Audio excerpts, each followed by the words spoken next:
Hello everyone, my name is Lisa and I'm the Viet vegan because I'm Viet and I'm vegan, and this is the second time I'm recording this because the first time I recorded I forgot that I had the baby monitor on and I have a noise machine in Bean's room, so that was just playing on in the background and I forgot about it. So anyway, let's try this again. Welcome back to another video where I'm sharing foods that I've been eating lately and then talking over it because you seem to enjoy it and I seem to like it. So, you know, let's just keep it going. Today I am making 3 different foods: a rice bowl with like a smoked tofu crabby salad situation with bulgogi mushrooms and avocado, and that's also something that I was feeding Bean. And the next meal is sesame udon noodles with cucumber and like sliced sausage pieces. I mean, they're like seitan sausages. And the last one is a DIY box lasagna. That's what we're making in this video today. This recipe for the like smoked tofu crabby salad is something that I saw the grated tofu, and I think Mary used it in like a sushi bowl a long time ago in Mary's Test Kitchen, and if I can find that video I'll link it down below. But it's been a staple in my meal rotations because it's so easy. It requires no cooking. You just grate a block of smoked tofu. I would have made it a lot more during the pandemic, but the smoked tofu for some reason like was discontinued or like really hard to find during the pandemic, and then it wasn't until like last year that it started being like available again. So anytime I see it I like grab it because it's so good. Like the texture of it is just like so much more firm and like grateable than other tofu. I mean, you can grate other tofu, but this tofu is like solid, so it's like perfect for this, and it has like the perfect like crab meat sort of texture, so it's great. Here I'm making some bulgogi mushrooms with some maitake mushrooms that I got from the Korean grocery store. I buy these mushrooms as a treat because they're kind of expensive, and like one package is just like one meal for me personally because I just really love mushrooms. And I'm seasoning this like the bulgogi ground or the bulgogi mushrooms that I've made in the past. I'll link the recipe down below. It's either in my bibimbap recipe or my shiso bulgogi wraps recipe. And I'm using some rice. So this is half brown rice, half short grain white rice. In my last video, a lot of you had like a lot to chime in on when I mentioned that there's arsenic in rice. Again, I am not a doctor. I am not a registered dietitian. I am not a food scientist. I am just a mom trying not to feed my baby a lot of heavy metals. Unless you are a parent feeding a baby, you will not really have to worry about arsenic levels in your food. But for those who are wondering about it, apparently the arsenic levels in rice is from rice being grown in or around the same fields as cotton fields. Rice as a crop will like leach out and like absorb heavy metals in the soil. So places that used to grow cotton, I guess, had higher levels of arsenic in the soil. So as a result, those varieties of rice from those regions have more arsenic in them. If you want to avoid higher levels of arsenic in your food, specifically if you are a baby or if you are a parent who is feeding a baby, not that a baby is going to be cooking rice, but you know what I mean, then you can buy varieties from East Asia. So I buy from like Thailand, India. I'm trying to think of other regions, but like the rice that I buy is typically from like Thailand or California. So those two places don't have as much arsenic levels in them as other places. Now, I'm not saying that in those regions they've never grown cotton. Like rice as a crop will just absorb arsenic from the soil, so like there's just less arsenic in those regions because there haven't been cotton fields growing there historically. Varieties like brown rice will have higher levels of arsenic than white rice because, you know, brown rice still has some of the hull still attached to the rice grains. So to reduce arsenic levels, use rice grown in California, in East Asia. Use mainly white rice. Wash and rinse your rice well before cooking in it. So you can like wash and rinse until like the water isn't cloudy anymore, which you should be doing anyway, and that apparently will reduce the amount of arsenic levels. Yeah, again, like I wouldn't like stress out too much about it, especially if you've been feeding your kid rice for a while. Now that you know about it, you can make efforts to make sure that your food is lower in arsenic levels if that is something you'd like to do.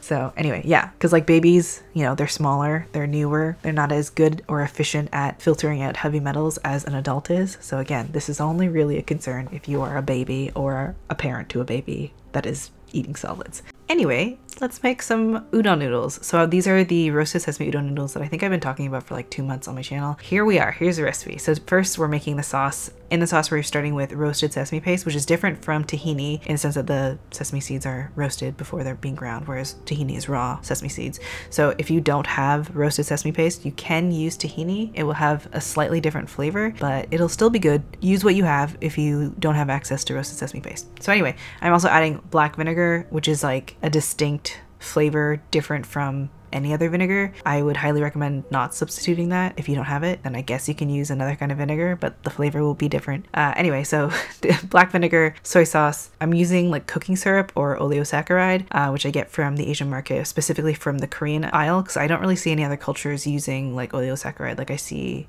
Korean culture does. But if you don't have that, you can also use what's it called, like K-sap minis, like the sweet soy sauce, and that'll work as well as like a sort of cooking syrupy. It basically makes your sauce like a lot glossier. So like you can use maple syrup and you can use brown sugar, but it just won't have that same sort of like glossy sort of situation. And of course toasted sesame oil, because you want to amp up more of that toasted sesame flavor. I've made this recipe like a bajillion times, and I feel like every single time the sauce gets like a weird different texture. Like sometimes it's like waterier, and like I do add water to it, but sometimes it's like more of like a saucy liquid. Either way, no matter what happens, like it does taste the same. So whatever direction the wind blows makes it a different texture. But yeah, I'm topping it with some seitan that I bought. It's just I bought it for my brother. He didn't like it, so I was like, okay, I guess I'm figuring out how to eat it.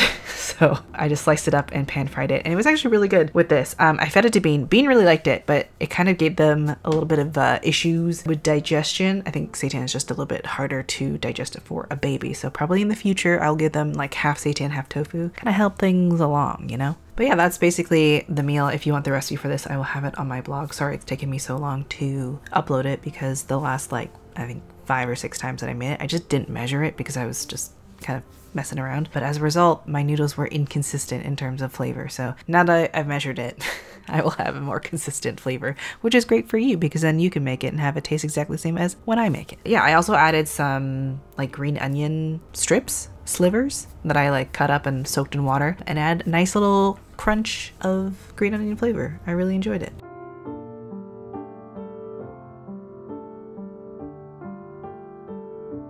Next up, we are making some lasagna. Now, this is an old recipe that you've probably seen here on my channel if you've been here for a long time. It is like a replica or a dupe for box lasagna. And as like a backstory, I used to eat frozen vegetarian lasagna with my mom all the time. We ate a lot of cheese. Like my mom and I just loved cheese. So we would just destroy this box of frozen lasagna. I mean, obviously we baked it, but it's not like a top tier lasagna. You know what I mean? It's like basic grocery store, like $10 lasagna. And it is delicious. It hits all the nostalgia spots for me. So I'm using like a tofu ricotta. Actually, ever since I made the spanakopita recipe that I have on my Instagram that I did for ViLife, I have started making tofu ricotta in the food processor, because it's like just a lot easier, but it just means that like you have like a paste instead of chunky cheesy bits like this. So use whatever you like to use. I'm using Costco tofu because I'm trying to save money, so use whatever tofu you like, but luckily tofu is a fairly affordable protein, and this block of tofu spreads across the entire lasagna. And then I also use veggie ground in the meat sauce, or in like the red sauce, to add a little extra proteiny deliciousness. But I thought I would use the rest of the video to sort of reflect on 2022, because it is the end of the year and I just have some reflections, some thoughts. This year has gone by so fast, yet also so slowly. I can't even imagine being back with like a newborn child, which is like at this point last year is where I was, because Bean was born towards the end of December. It was like a whirlwind. Like the first like 3 months, I don't even really remember, because it was just 3-hour cycles of like feed, change, put to sleep, wake up, feed, change, put to sleep kind of thing. And yeah, I don't miss the newborn days. There was like a simplicity to the newborn days that I do kind of miss. Like I miss having Eddie home for pat leave, and I miss Bean when they were just like a little tiny alien nugget. Oh my gosh, they were really cute. I wish I could show you the pictures, but I'm not going to. But just trust that they were super cute. I mean, they're obviously very cute now, but I don't know, newborn babies, it's just a different thing. But obviously, you know, there's other things that like I have changed about my life. To be fair, I was always kind of a square. I didn't really like going out and doing, you know, fun party things, but there are things about my life that I do miss, like being able to like go out past 7 and not have to worry about making sure that a baby doesn't need milk, because I still feed Bean during the night if they wake up. So, you know, I do miss the freedom of being able to like leave the home after 7. But I think eventually when Bean has weaned, I'll be able to go out on like a movie night with Eddie again. That's something that like we really miss. And so this past year has been a lot for me and Eddie, and like I think that we've grown a lot stronger. We've also had some like breakdowns in communication, and we've had to like reassess our expectations of each other as parents. And you know, once Eddie started working, he had these like sort of unreal expectations of like what he was able to contribute, and he felt really guilty all the time for not being able to like be home more, do more things. But I was like, you literally go to work and come home as soon as you can. Like it's hard. So the commute is pretty hard for Eddie. Having a baby made us really good at like making the best of the time that we have together, and we've spent a lot of time hanging out at home, which is like Eddie's favorite thing to do. I do miss going out, like to like go get food or just, you know, random day trips to Toronto or whatever. But you know, with the pandemic, with having a baby, with not having as much money because of said baby, we've had to change how we hang out. But it's made us like, I think, a lot stronger and a lot closer. I mean, like obviously we were very close, we were married, but it's nice. This year we've also made a lot more of an effort to eat out less because it just costs a lot of money. You know, inflation, the economy, having a baby. We have just been a lot more money and budget conscious. We used to eat out probably like maybe once or twice a week before, and now we probably eat out, I don't know, once every other week, if that. Like, I think it's been good for our wallet. Ever since Bean has started eating solids, we can't really give them takeout food. I mean, I don't mind giving them takeout like every now and then, but it's a lot of sodium, and sometimes the foods are like more challenging to eat because they're crunchy or they're not prepared in a way that's like baby safe. Having a baby and feeding a baby solids has changed how we eat to being a lot more like whole foods and less processed. It's not necessarily healthier because like we still eat like lots of junk food, especially when Bean goes to bed, but it has made us eat a lot more fruit, cook at home a lot more, and I think it's been good overall, and I think I've enjoyed it. Also, my wallet definitely appreciates it. I find that over the last year I've spent a lot more time just like living and less time living to make content. I mean, obviously it kind of sucks for you guys because you don't really get to see as much content as you used to, but I think I feel a lot less pressure to like perform content or create content. It's been a nice change in like my work-life balance. I think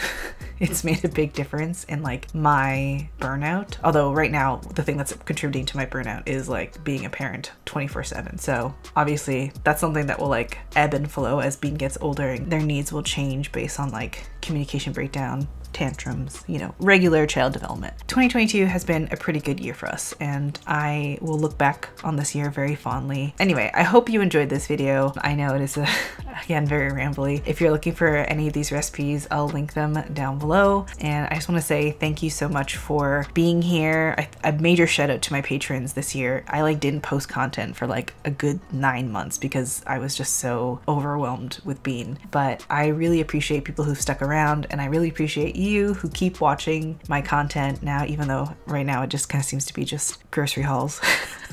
But I do have more videos that I want to put out coming soon. And so this year has been a big year. We hit 100,000. I had a baby. Life is wild. Anyway, thank you so much for watching. I hope you had a wonderful end of your year, and I hope you had a wonderful 2022. And I look forward to chatting with y'all and sharing content with y'all in 2023. Thanks so much for watching, and I hope you have a delicious day.